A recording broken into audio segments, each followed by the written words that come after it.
A family of 4 decides city life doesn't suit them anymore, so they sell their suburban home and buy a dairy farm. After a week or so, the father and his 2 sons are out fixing the fence when their neighbor pulls up in a pickup truck. He hops out, tipping his hat, and says, "Howdy, folks. Name's Al, but people around here call me Big Al. Y'all new to ranching?" The father nods, and they exchange pleasantries until Big Al asks, "Got a name for your ranch yet?" The father scratches his head and replies, "Well, I wanted to call it Bar J."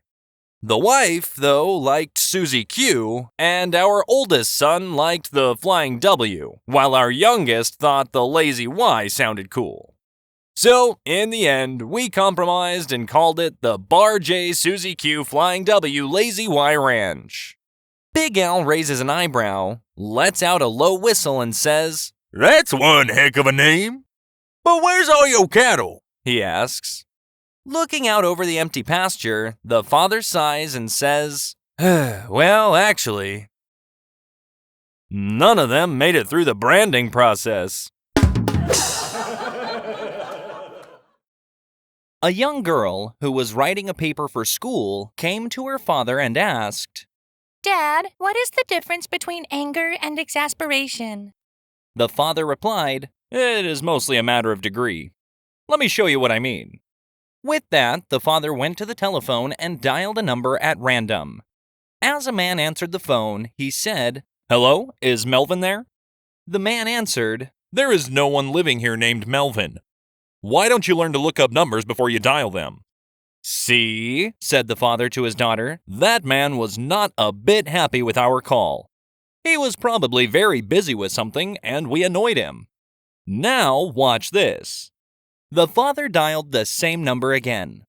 "Hello, is Melvin there?" asked the father.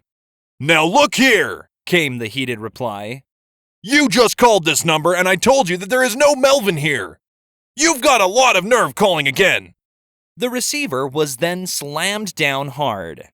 The father turned to his daughter and said, "You see, that was anger. Now I'll show you what exasperation means." He dialed the same number again, and a violent voice roared, "Hello?" The father then calmly said, "Hello, this is Melvin. Have there been any calls for me?" A boy strolls into the kitchen one afternoon and finds his dad sitting at the table reading a newspaper. The boy watches him for a moment, a slight smirk forming on his face. "Dad," he says, shaking his head, "you've got to get with the times. You don't need to buy those newspapers anymore. Everything you need is online now." His dad looks up from the newspaper, slightly puzzled. "Everything? Even the sports news?" "Absolutely," the boy says with confidence. "You can get all the sports updates you need right there online. Here, use my tablet. It's just like a newspaper, but way better." His father furrows his brow, still not entirely convinced. "And what about business news? Can I get that from this tablet thing too?" "Yes, Dad," the boy replies with a nod. "I told you, it has everything. Sports, business, entertainment, you name it. I tell you, it's just like a newspaper." "So," his dad says slowly, still mulling it over, "what you're saying is, if I have one of those tablets, I don't need to buy a newspaper anymore? I can just use this instead?" "Exactly, Dad. the boy responds, feeling proud of himself for being so tech-savvy. This thing completely replaces the need for a newspaper. You'll never have to buy one again."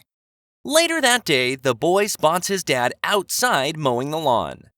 "Hey, Dad!" he calls out. "I need my tablet back. Where did you put it?" His dad stops the mower, wipes his brow, and turns to face the boy. "Oh, right. Check the birdcage." John applies for a job as a signalman for the railways. He is told to meet the inspector at the signal box for a job interview. The inspector gives John an aptitude test to determine whether he will be suitable for the position. The inspector asks, "What would you do if you realized that 2 trains were heading towards each other on the same track?" John replies, "I would switch one train to another track," That's the correct action. says the inspector. But what if the lever broke? "I would run down to the tracks and use the manual lever," says John. Good thinking. Says the inspector. But what if that lever had been struck by lightning?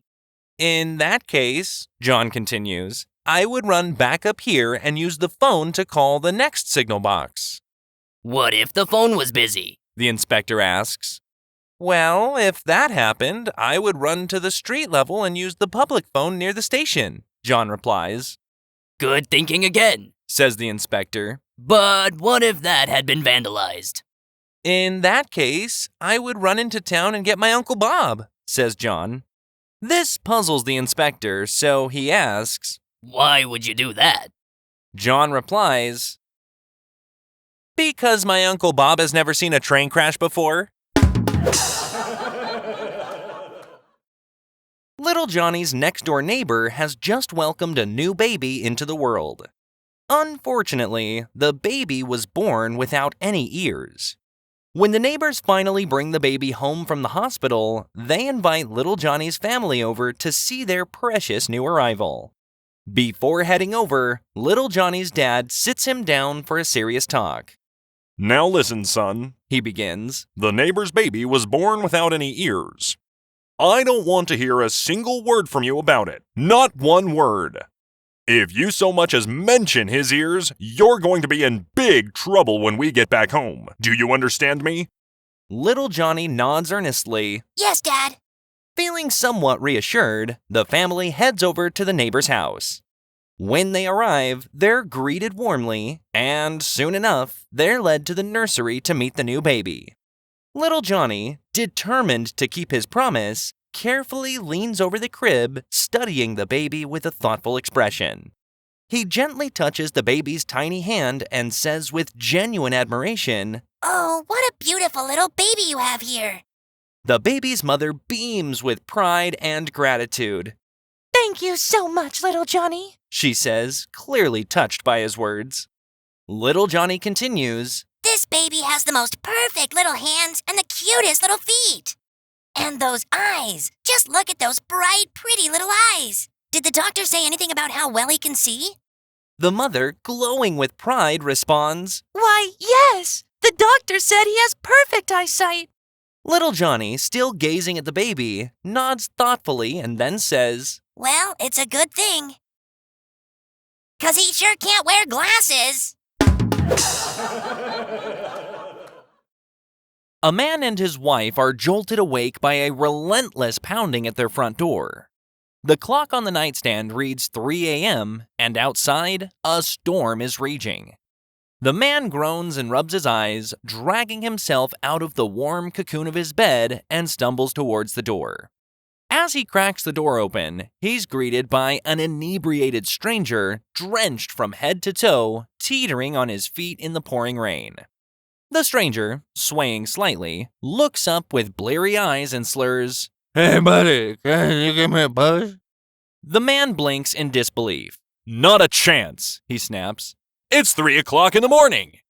Without another word, he slams the door shut, muttering to himself about the audacity of some people as he trudges back to bed. His wife, now fully awake, turns over and asks, Who was that? Just some drunk guy asking for a push. the husband grumbles as he settles back under the covers. Did you help him? She asks, her voice full of curiosity. The man rolls his eyes. Help him? It's 3 in the morning and it's pouring outside. No way. His wife sits up, giving him a pointed look. You've got a short memory, don't you? Remember a few months ago when we broke down on the road trip and those two guys helped us out? You didn't seem to mind asking for help then, did you? The man sighs, knowing he's been beaten by logic. Fine, He mutters, throwing off the covers once again. He gets dressed, grumbling under his breath, and steps out into the cold rain. Shivering, he calls out into the darkness. Hello? Are you still here? From somewhere in the gloom, the familiar, slurred voice answers. Yeah, right here. Do you still want that push? The man asks, squinting through the downpour. Yeah, please. the drunk replies eagerly. The man walks further into the yard, the rain soaking through his clothes. "Where are you?" he shouts, his patience wearing thin. The drunk's voice comes back, cheerful and oblivious. Over here. On the swing. A man bursts into a bar, practically skidding to a halt in front of the bartender. The man's eyes are wild, and his voice is shaky as he demands, Quick, give me 10 shots of your strongest whiskey. The bartender, caught off guard, hesitates for a second, but the man's desperate expression convinces him to move fast. He grabs 10 shot glasses, lining them up in a neat row on the bar. As he starts pouring the whiskey, he notices the man already reaching for the first glass, his hand trembling slightly. The man starts downing the shots as fast as the bartender can fill them, his face contorting with each burning gulp. The bartender watches in disbelief, his brows furrowed in concern. After the 5th shot, the bartender can't hold back anymore and says, Hey, slow down, buddy. You're gonna make yourself sick. The man barely pauses between shots to gasp, Sick? You'd be drinking this fast too if you had what I have. Now the bartender's alarm turns to outright worry. Why? What do you have? Asks the bartender. The man slams down the final shot, his face flushed, and slowly, dramatically, he raises his eyes to meet the bartender's gaze. For a moment, there's a tense silence. Finally, the man replies, 50 cents?